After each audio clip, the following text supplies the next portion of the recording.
I really feel is something that will encourage you to have the confidence to come back to self of, I've got this at all times.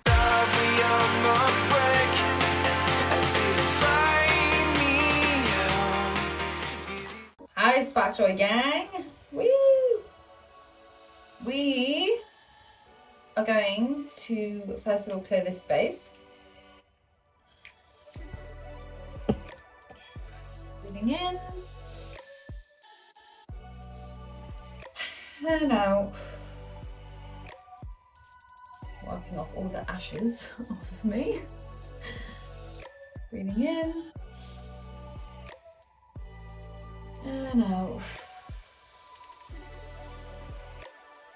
And just giving a stretch. This episode is all about how you can create a mindful space for your creativity to flow through you. So I would encourage you, grab a water. I drink out of bottled waters, sorry. I want you to just settle in. Just begin to arrive and notice what's around you in your space right now. You can pause this video, you come back to this when you know you can be present for it. And I want you to really get the benefits out of this video. So I want you to know that every single person that goes down the creative route or would like to expand their creativity tends to find this hurdle. So you're not alone. This is knowledge that I wish everyone knew going into a creative space to get the most out of their work. And also it's something that's not taught to us when we go to do something creative. It's something that we either have to find out ourselves through a load of trial and errors, but I want to create this video so you don't have to go through all the stuff that I had to do, trial and errors, and you can have that information straight away and be a lot of steps ahead than where I was to begin with. The rule of thumb is that everyone is individual. This is up to you to take your self-leadership, to tune into yourself, to find what works for you, because my advice to you right now is I'm going to give you these steps, but you've got to feel in your body how that feels to you and what works for you, because everybody's different, and that is what is so beautiful about this world. We all work in different ways, we all have different minds and the pace of what we work at and everything else.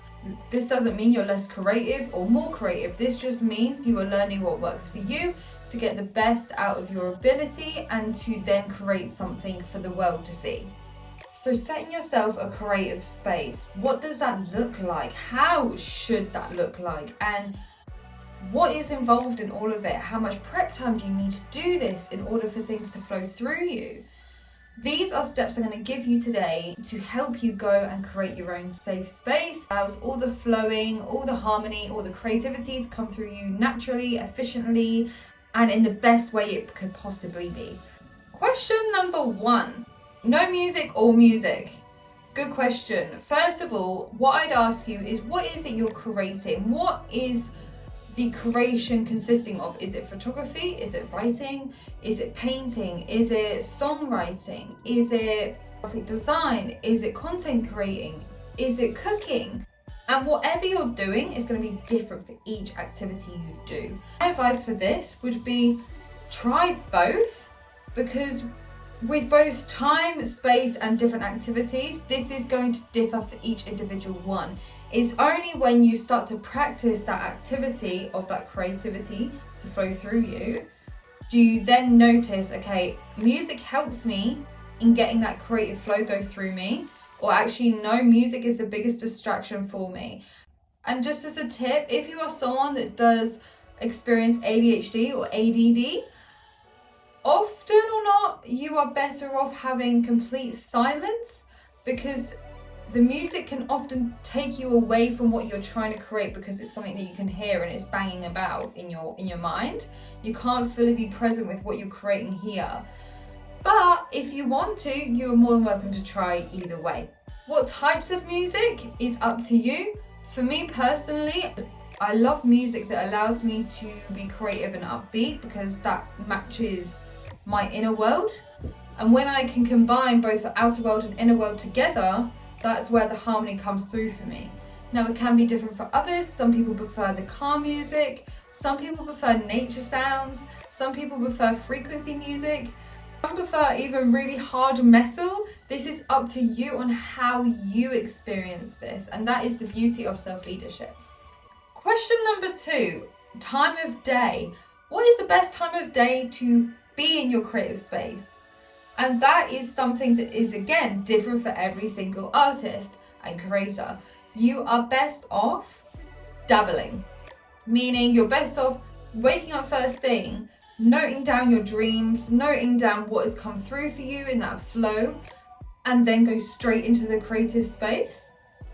You're also better off waking up, again, write your dreams, what comes through you, because that is the best time of day for the inspiration to come through to you. And try later on in the day. Do the things that you are needing to do in your day, and then when it comes to the evening, then set your creative space and begin the work that you are wanting to do.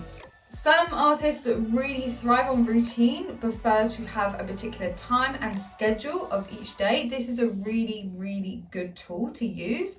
I like to have a schedule within my day personally, but when it comes to my creative zone, I schedule the time and hours, but in that space of that creative time, I allow flexibility and time to either reflect, create, or sit in the presence. Inspiration you cannot push to come through you, it has to flow through you. And in that space of time that I've scheduled, if nothing comes through and I sit there for 2 hours, I've done my work. If you've been doing your creative arts first thing in the morning, I really encourage you to be a little bit flexible within that and try and see what it's like in the evening. Even if you've done it before and you've realized, I don't like that at all, just allow yourself to go there, because you never know what other inspiration may come to you through that moment. I did touch upon it on the last one, but scheduling and routine. Routine is crucial for any human being. I would suggest for you is to create 1 hour, 2 hours a day in that creative space. And if you don't do anything, you're doing something. You're progressing to where you were when you didn't take that time for that. And when I say you're in that creative space and you scheduled it and you're in your routine, I don't mean going on your phone. We are all guilty of it. I've been doing the same before. But when we can really tune in and just be present with the things around us, settling our nervous system, we are not in a place of fear because we've got our scheduling and our routine. We're familiar with our environment and we're regulating our nervous system by pointing out things in our present moment around us. That is the 3 crucial things within your routine, your scheduling, to be able to allow creativity to flow through you.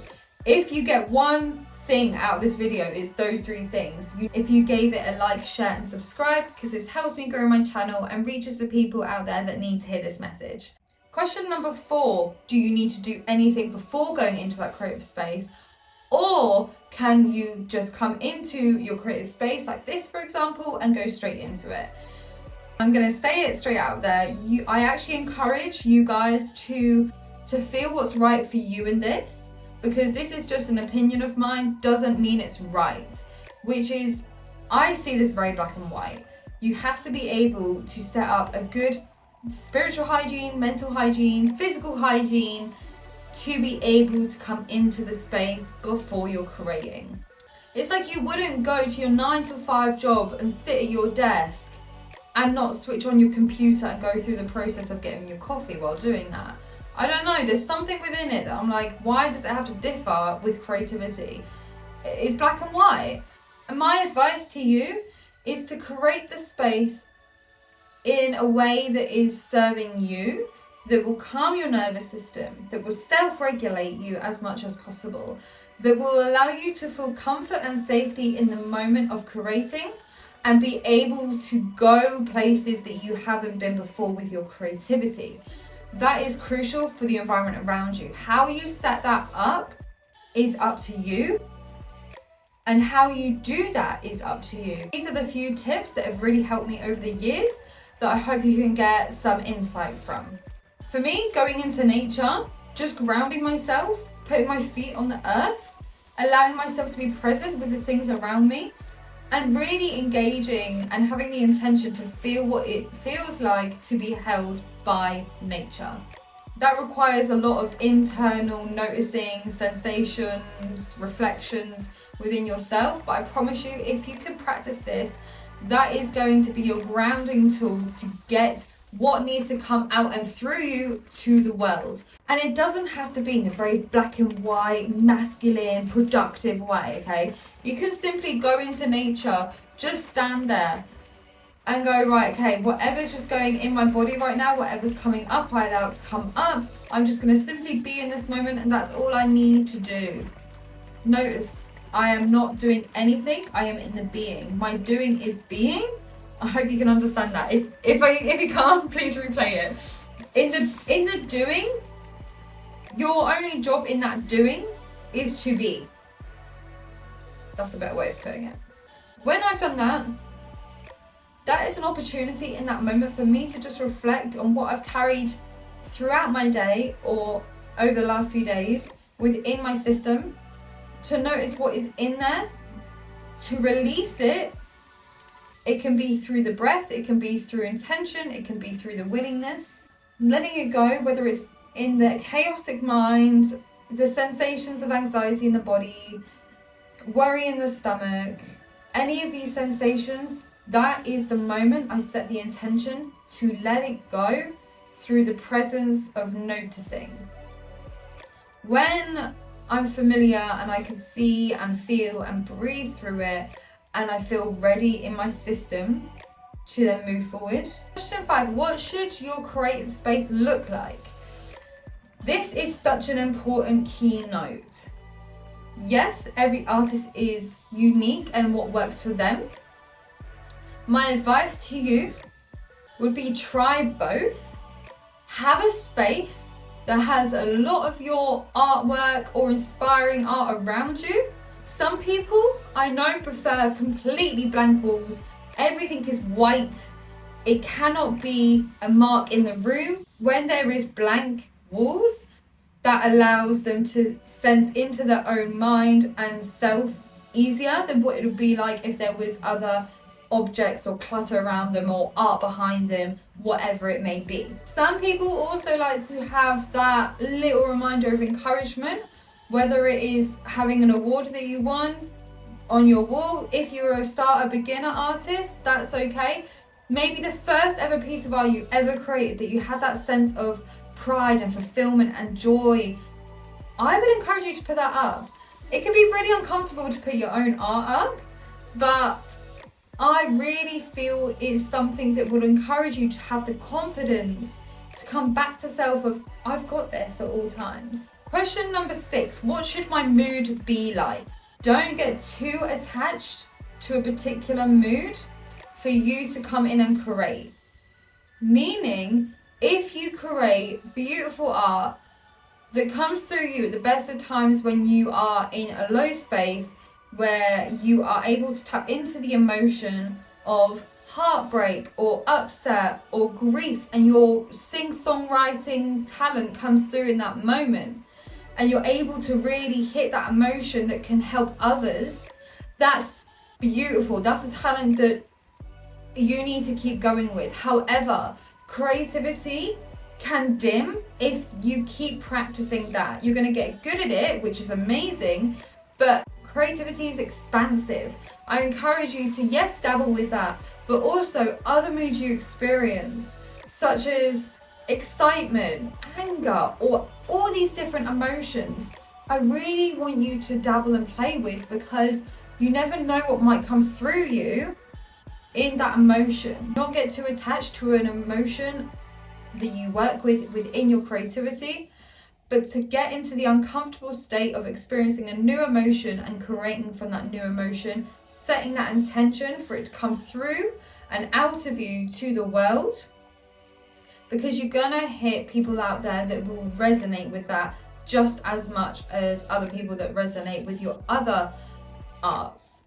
Just a heads up, guys, if you're enjoying this video, I would love it if you've got to the end of this video. I want to give you a bonus. And that bonus is a course of mine. It's totally free. It's a guide for you to break free from your blocked creative spark and come back into your flow and get the best out of your creativity.